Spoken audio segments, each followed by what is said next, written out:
안녕하세요. 티묵입니다. 개인적으로 채널에서 여러분들이 시청해주시는 영상들의 특징을 봤을 때 영상 총 길이가 10분 안팎을 과도하게 넘어가면 보기 편해하지는 않으시는 것 같더라고요. 조회수나 시청 시간으로 봤을 때 말이죠. 그래서 최대한 축약하고 핵심만 짚어서 하지만 쉽게 전달해드리도록 조정을 해볼 생각입니다.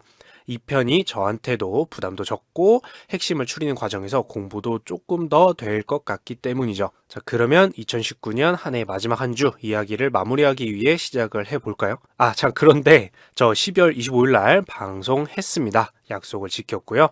건질만한 내용이 있으면은 제가 편집본도 역시 올리도록 하겠습니다. 그러면 12월 4주차 이슈 하이라이트 출발해 보도록 하겠습니다. 첫 번째 이슈는 성탄절 금융시장의 캐롤 어땠는지 한번 들어보도록 하고요. 두 번째로는 위험, 안전 이렇게 봤을 때 금융시장에서 어느 쪽을 더 선호했을까를 정리를 한번 해보도록 하겠습니다. 그리고 마지막 세 번째 이슈는 12월 4주차에 있었던 뉴스를 통해서 사람들이 투자를 할 때 이런 부분도 아주 관심 있게 체크를 하고 있구나 라는 걸 알 수 있는 뉴스가 있었어서 다른 증시 상황들과 겹쳐서 봤을 때 특히 관심 있게 볼 만한 뉴스를 마지막으로 갖고 왔습니다. 자, 첫 번째 이야기 출발해 보도록 하겠습니다. 성탄절 금융시장의 캐롤인데요. 최악의 크리스마스 이브를 보냈다고 하는 2018년 작년과 달리 금융시장에서 올해의 크리스마스는 한껏 좋은 기분으로 맞이했다고 볼 수가 있습니다. 2019년 말이죠.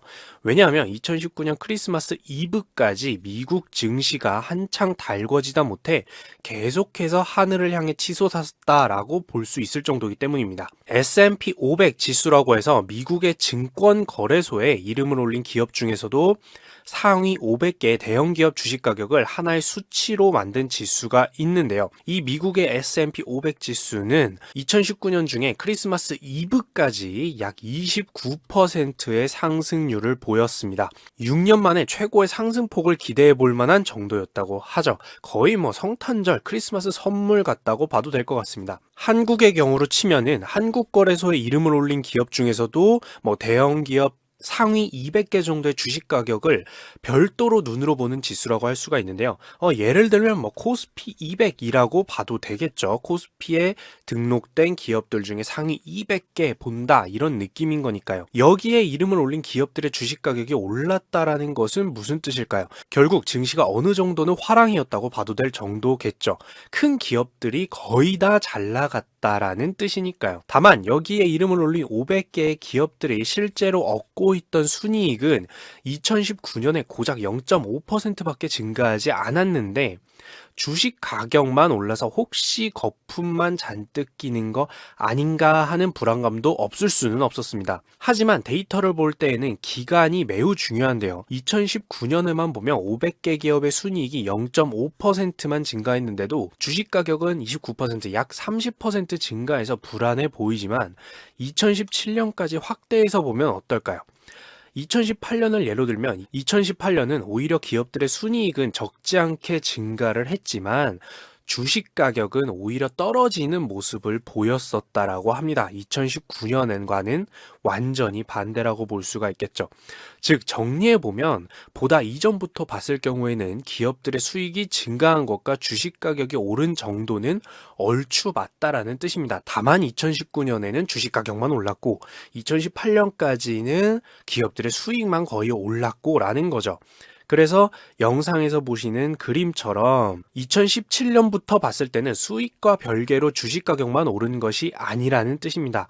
대략적으로 2017년부터 봤을 때 기업들의 수익은 25% 정도 증가를 해왔고 주식 가격은 21% 증가한 수준이기 때문에 기간을 길게 놓고 봤을 때는 기업들이 수익을 얻은 만큼 주식 가격도 상승한 수준이다. 즉 너무 오버해서 상승한 것은 아닐 수 있다. 여기에 조금 더 더하자면 내년 즉 2020년에는 기업들의 수익이 플러스 10% 정도는 될 것 같으니 2019년의 주식 가격 상승은 그렇게 과도한 것은 아니다라고 보는 입장이 있게 됐습니다.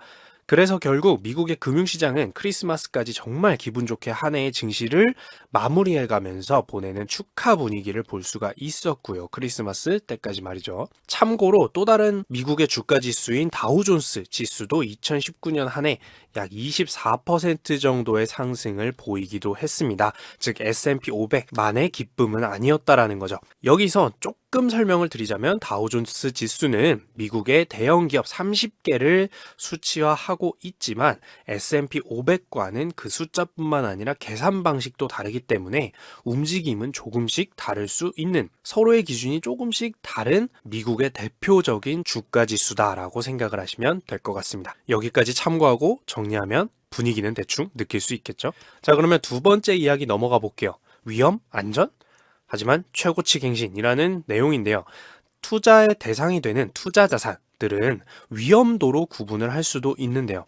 고위험 자산은, 즉 위험이 높은 자산은 손실을 볼 가능성도 매우 높지만 크게 이득을 볼 가능성도 높은 것들로 보통 이걸 위험 자산이라고 부릅니다.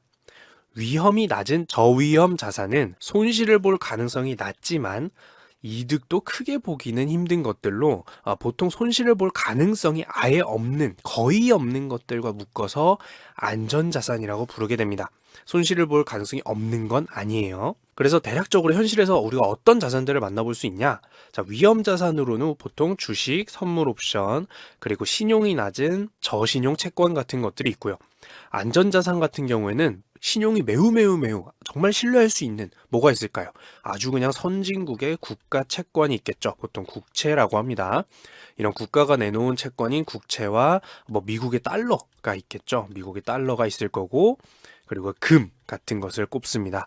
왜냐면 금은 그 자체로 가치를 갖고 있기 때문에 사용처가 있고 사람들이 좋아하기 때문에 세상이 위험해질 때 오히려 투자하는 곳으로 안전자산으로서 찾기는 하죠. 대략적으로 이미지가 잡히시나요? 물론 아까도 얘기했지만 오해하면 안 되는 게 안전자산이라고 해서 손실을 보지 않는다라는 것은 아닙니다. 예를 들어서 달러 같은 경우에도 전 세계적으로 봤을 때는 주식이나 이런 것들이 위험하다고 느낄 때, 폭락하겠다라고 느낄 때 사람들이 달러를 구매하고 달러를 보유하기를 원하지만 이 달러도 역시나 가장 비쌀 때 사게 된다면 달러보다는 주식 같은 걸 사고 싶을 때는 달러의 가치는 하락을 할 수가 있겠죠. 그러니까 안전 자산이긴 하지만 어디까지나 위험 자산 대비 안전하다라고 사람이 느낀 자산이란 뜻이지 손실을 안 보는 자산은 아니다라는 포인트 꼭 필요하다라고 볼 수 있습니다. 자, 그러면 2019년에 마무리가 이루어지는 이 12월 4주차에 봤을 때 사람들은 위험 자산을 선호했다고 생각할까요? 아니면 위험 자산을 피하고 안전한 자산을 찾았을까요? 결론적으로 많은 사람들이 이제 경제 위기에 대한 걱정은 많이 줄었다고 판단하고 있다 볼 수 있습니다. 적어도 미국 기준으로 봤을 때는 말이죠. 자, 왜 그러냐?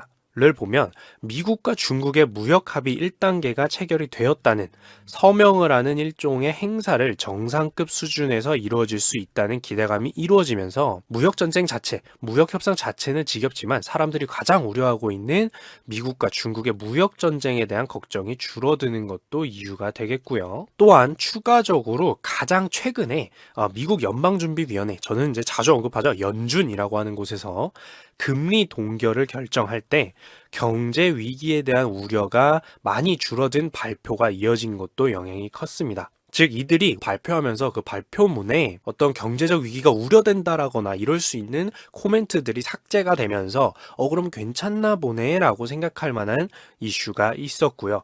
마지막으로는 또 잊어서는 안 되는 게 브렉시트, 또 어떻게 보면 유럽 지역에서의 위기감이라고 볼 수가 있는데, 이 브렉시트도 이제는 예상하자면 2020년 1월 정도에는 충분히 예상대로 실행이 되겠지라는 어떤 예상 범주라는 안도감도 작용을 한다라고 볼 수가 있습니다. 이 결과 사람들은 안전자산을 좋아할 때, 즉 안전자산을 선호할 때 미국 달러 가격이 지속적으로 상승하는 모습 같은 것을 볼 수가 있는데 12월 4주차의 마무리에는, 2019년의 마무리에는 어느 정도 이 달러라는 것이 약세를 보이고 앞으로도 약세를 좀 보이지 않을까라고 예상을 하면서 많은 투자자들이 이제 안전자산보다는 위험자산으로 조금 더 적극적으로 투자하겠구나라고 조심스럽게 예상과 예측이 나오면서 12월 마지막 주가 마무리되었다라고 볼 수가 있겠습니다. 그러다 보니까 그 결과 다우존스 지수 그리고 S&P 500 지수 같은 대표적인 지수 외에도 또 다른 대표적인 지수, 대부분 IT와 같은 기술주들이 포함된 미국의 나스닥도 사상 첫 9,000포인트를 돌파하는 기염을 토할 수도 있었습니다. 그래서 여기까지 보면 미국은 2019년의 마무리가 굉장히 화끈했구나라는 걸 알 수 있고요. 지금까지 말한 세 가지 대표 지수, 다우존스 지수, 나스닥 지수, S&P 지수 모두 2019년의 차트는 시작부터 끝까지 줄기차게 상승해 오는 모습을 보이면서 2019년을 마무리했기 때문에 참 굉장한 한 해였다라고 볼 수가 있습니다. 자, 그 사이사이에는 어떤 이슈가 있었는지는 제가 여태까지 하던 주간 이슈 하이라이트를 중간중간 한 번씩 보시면 알 수가 있겠죠. 그리고 이제 마지막 이슈입니다. 돈이 나오는 것을 보다라는 이슈인데요. 이게 무슨 뜻이냐? 사람들은 원하는 것을 얻기 위해서 어떤 것을 지불할까요? 원하는 것을 얻고 싶지 않은 사람은 없겠죠. 먹든지 입든지 집을 얻든지 해야 되니까요. 그때 바로 돈을 쓰죠. 제가 세상을 이해하고 싶다는 단 하나의 목적으로 경제를 공부하기 시작한 이유기도 해요. 사람들의 삶이 괜찮다면 소비도 많아질 것이고 원하는 곳에 소비하는 금액도 늘어날 겁니다. 즉 사람들이 원하는 상품이 무엇인지 아는 방법은 그 상품에 지불되는 돈이 늘어나겠죠. 이런 것처럼 돈을 보면 세상을 볼 수 있겠구나라는 생각을 저도 했었는데요. 그렇다면 이와 유사하게 사람들이 경제를 괜찮다고 생각하는지 어떤지 아는 방법도 결국에는 이것과 연관이 있겠죠.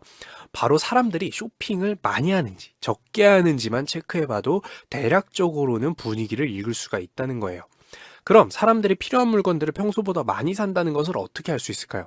돈의 흐름을 우리가 일반인들이 매일 추적할 수는 없겠죠. 또는 물건을 파는 기업 쪽에서 자신들의 물건을 많이 팔았구나 하는 것을 확인해봐도 되긴 하는데 그런 물건을 판매한 쪽 말고 왜냐하면 판 쪽은 각자 파는 상품들이 다르니까 우리가 그걸 다 집계해 볼 수는 없잖아요.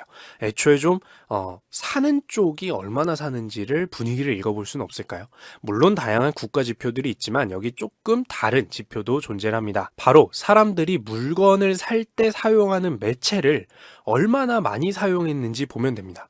현금이라는 매체도 있지만 현금을 내고 받는 매체도 있지만 이건 체크가 안 되죠. 그렇다면 현금을 내밀고 받는 거 말고 다른 체크 수단이 필요한데 당연히 있습니다. 한국에서는 너무나도 잘 알고 있을 거예요. 한국에서 자주 사용하는 이것은 바로 카드입니다. 물론 한국뿐만 아니라 몇몇 나라를 제외하고는 이 카드라는 매체를 굉장히 잘 쓰는 나라가 있는데요.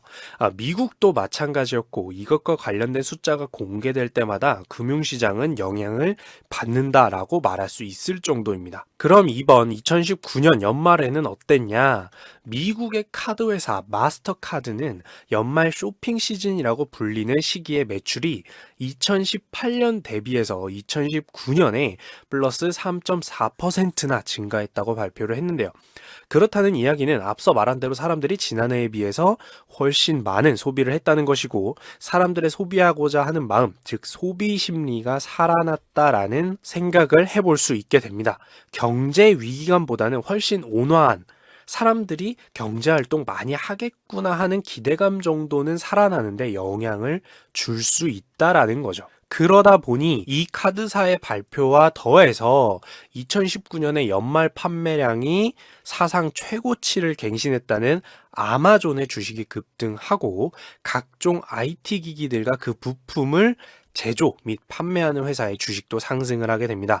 왜냐하면 사람들이 카드를 써서 무언가 쇼핑하고 많이 샀다는 것은 그 사람들이 살 만한 보통의 물건들 그리고 그 사람들의 물건을 사용하면서 이용했을 택배, 쉽게 생각하면 택배, 조금 있어 보이게 말하자면 유통 물류 회사에 대해서도 수수료나 이런 것들이 많이 벌었겠구나, 그 기업들 잘 나가겠구나 라고 생각을 해볼 수가 있으니까 이것과 관련된 유통 물류, IT 기기 그리고 다양한 소비 상품 회사들 중에서 유명한 기업들의 주식이 상승을 하게 됩니다. 그리고 뿐만 아니라 여기서 조금 더 나아가서 생각을 해보면 더불어서 경제가 나쁘지 않고 금융시장이 앞으로 살아날 거다라고 생각을 상상을 해본다면 사람들이 경제가 살아나면 사람들이 투자도 많이 할 거라는 것조차도 투자자들이 예상을 해서 미리 움직일 테니까 그럼 금융회사들도 돈을 또 잘 벌 테니 주식 투자 수수료 받고 채권 투자 수수료 받고 이럴 거잖아요.